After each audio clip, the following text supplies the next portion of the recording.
اللہم صلی علی محمد و آل محمد و عجل فرجہم اعوذ باللہ من الشیطان الرجیم بسم اللہ الرحمن الرحیم۔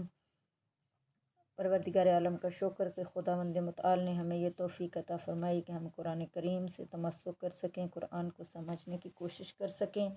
اور اس ماہ سیام میں بہار قرآن کے مہینے میں قرآن کا قرب حاصل کر سکیں۔ ہمارا موضوع چل رہا ہے سورہ آل عمران۔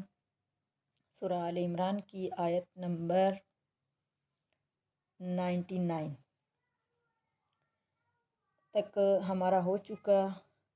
اور ابھی آیت نمبر 100 سے ہم آج کریں گے۔ بسم اللہ الرحمن الرحیم۔ یا ایھا الذین آمنوا ان تطیعوا فریقا من الذین اوتوا الکتاب یردوکم بعد ایمانکم کافرین وکیف تکفرون وانتم تتلی علیکم آیات اللہ وفیکم رسولہ ومن یعتصم باللہ فقد ہدی الی صراط مستقیم۔ یا ایھا الذین آمنوا، اے وہ لوگو جو ایمان لائے ہو۔ اب یہاں پہ گزشتہ آیات میں خطاب صاحبان کتاب سے تھا اور اب یہاں پہ خطاب ظاہری لحاظ سے جو ہے وہ مومنین سے ہے۔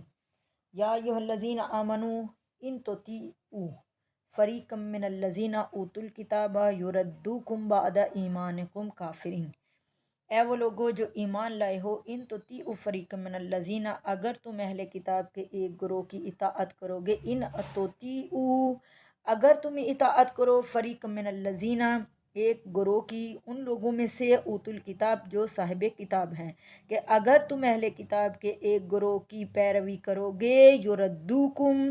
تو وہ تمہیں پلٹا دیں گے، بعد ایمانکم ایمان کے بعد، کافرین کفر کی جانب۔ وَكَيْفَ تَكْفُرُونَ وَأَنْتُمْ تُتْلَى عَلَيْكُمْ آیات اللہ، یہ کیسے ہو سکتا ہے کہ اب تم کفر کی راہ اختیار کرو،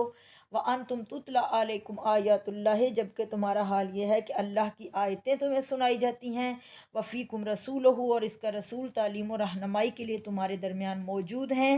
وَمَنْ يَعْتَصِمْ بِاللَّهِ اور لہٰذا جو خدا سے تمسک رکھے، مضبوطی سے خدا کے ساتھ رہے، فقد ہدیٰ الی صراط مستقیم تو بلا شبہ اس پہ سیدھی راہ کھل جائے گی اور وہ کبھی بھی گمراہ نہیں ہوگا۔ ان آیات کے بارے میں جو روایات ہیں اہل سنت سے، تشیع کے علماء سے بھی، مفسرین سے، تو وہ نقل ہوا ہے کہ یہ آیات جو ہیں یہ اور اس کے بعد والی آیات بھی، کیونکہ عربوں میں کچھ ایسے قبیلے تھے کہ جن کی سالہ سال سے ایسی آپس میں اناد دشمنیاں، سالہ سال سے لڑائیاں تھیں، تو انہی قبیلوں میں سے اوس اور خزرج کے قبیلے بھی تھے جو سالہ سال سے ایک دوسرے کے خلاف جنگ کر رہے تھے۔ لیکن جیسے ہی اسلام آیا تو اسلام جب قبول کیا تو قبول کرنے کے بعد وہ محبت خلوص سے ایک دوسرے کے ساتھ رہنے لگ پڑے، اور یہ بڑی محبت اور محبت کی فضا درمیان میں ہو گئی، اور وہ جو شدید ان کے اختلافات تھے جو زمانہ جاہلیت میں تھے وہ سب کے سب ختم ہو گئے۔ تو یہ دیکھ کے تو یہودیوں میں سے جب کچھ افراد نے یہ دیکھا تو انہوں نے کہا، اپنے دل میں یہ کہنے لگے کہ اگر یہ لوگ اسی طرح سے محمد صلی اللہ علیہ وسلم کی پیروی کر کے اسی طرح سے آگے بڑھتے رہے تو یہودیت کے لیے بڑا خطرہ ہے۔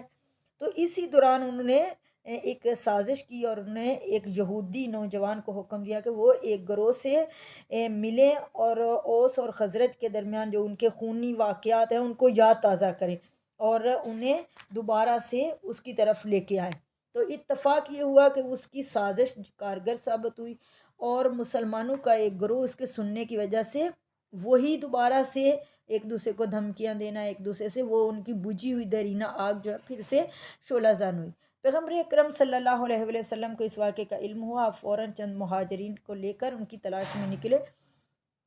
اور پھر آپ نے ایسے مواعظ، ایسے نصیحتیں انہیں کی، بیدار کیا کہ ان لوگوں نے جب آپ کی اطمینان بخش گفتگو سنی تو اپنے ارادوں سے باز آ گئے اور سامان حرب زمین پہ ڈال دیا اور باہم بغل گیر ہو گئے اور بہت روئے۔ اب وہ سمجھ گئے کہ یہ دشمنان اسلام کی ایک سازش تھی اور وہ دوبارہ سے ان کو اس صلح اور آشتی کو دوبارہ ان کے کینوں میں بدلنا چاہتے تھے۔ تو اس وقت اس موقع پہ اوپر کی یہ آیات نازل ہوئیں، جن میں پہلی دو آیات میں گمراہ کرنے والے یہودیوں کی مذمت کی گئی، اور بعد میں پھر مسلمانوں کو اس میں بیدار بھی کیا گیا،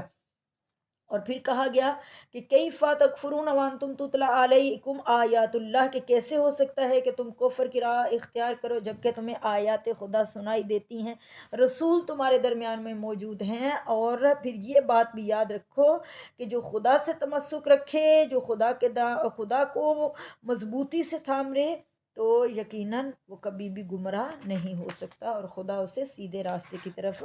ہدایت کر دیتا ہے۔ یعنی یہاں پہ پھر اس آیت کے آخر میں مسلمانوں کو یہی وصیت کی گئی، وہ اپنے دشمنوں کے وسوسوں سے چھٹکارا حاصل کرے اور صراط مستقیم کی ہدایت کے لیے پروردگار عالم کے لطف کا دامن تھام لے، اور اس کی ذات اور قرآن مجید کی مقدس آیات سے تمسک رکھیں۔ اور پھر صراحت سے کہتا ہے کہ جو شخص خدا سے تمسک رکھے، اسے راہ راست کی ہدایت حاصل ہو جائے گی۔ یا کل کہہ دیجئے یا ایھا الذین آمنوا اتقوا اللہ حق تقاتہ، کہ یا ایھا الذین آمنوا، اے وہ لوگوں جو ایمان لائے ہو۔ یہاں پہ پھر صاحبان ایمان سے ہی خطاب،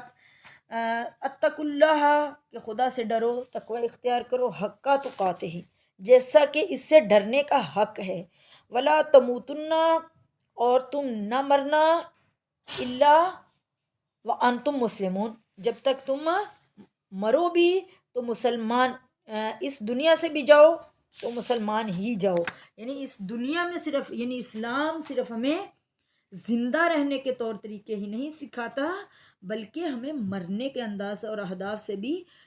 آگاہ کرتا ہے، کہ یہاں صرف یہ نہیں ہے کہ اس دنیا میں زندگی گزار رہے ہیں تو وہ، بلکہ آخر عمر تک، یعنی حقیقی تقوی، حقیقی اسلام کیا ہے کہ عمر کے آخری حصے تک اس پہ، اسلام پہ باقی رہے۔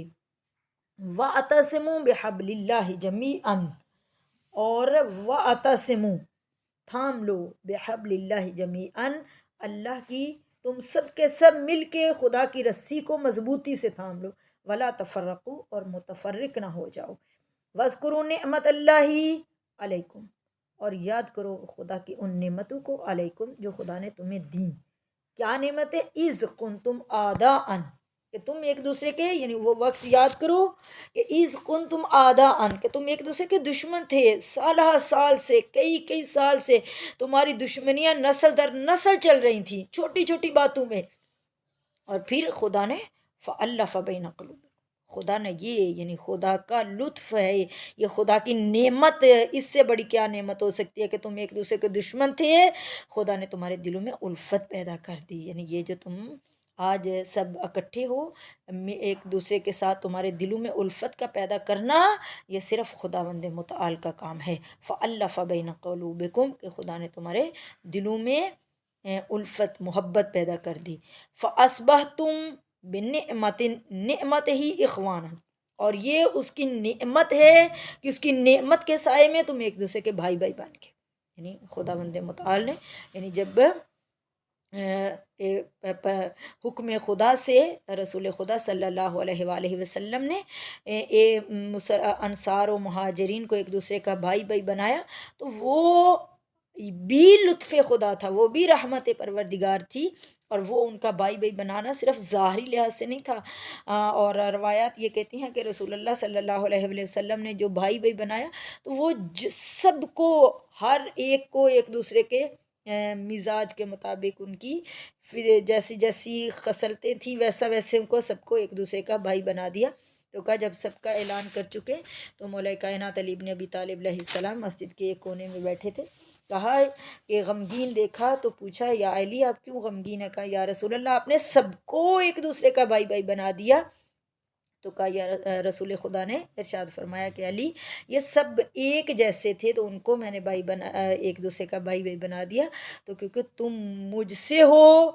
میں تم سے ہوں، تو تم دنیا اور آخرت میں میرے بھائی ہو۔ تو یہ یعنی خداوند متعال اپنی اس نعمت کا ذکر کرا کہ وہ وقت یاد کرو کہ جب تم ایک دوسرے میں، یہ خدا کی نعمت ہے کہ تم اعداء، کہ اس کن تم آدھا کہ تم ایک دوسرے کے دشمن تھے، فَأَلَّفَ بَيْنَ قُلُوبِكُمْ تو خدا نے تمہارے دلوں میں الفت پیدا کر دی، محبت پیدا کی. یعنی محبت کا پیدا کرنا بھی خدا کی، اس میں تمہارا کمال نہیں تھا بلکہ یہ خداوند متعال کا کمال ہے کہ خداوند متعال نے تمہیں ایک تمہارے دلوں میں، یہ اس کی نعمت ہے. یعنی خدا نے اس کو اپنی نعمت کے طور پہ گنوایا کہ یہ خدا کی نعمت تھی کہ خداوند متعال نے تمہیں ایک دوسرے کا بھائی بنا دیا. فَأَصْبَحْتُمْ بِنِعْمَتِهِ إِخْوَانًا اور پھر اس نعمت کے سائے میں تم ایک دوسرے کے بھائی بن گئے. وَكُنْتُمْ عَلَى شَفَا حُفْرَةٍ مِّنَ النَّارِ اور تم لوگ تو آگ کے گھڑے کے دہانے پہ کھڑے تھے.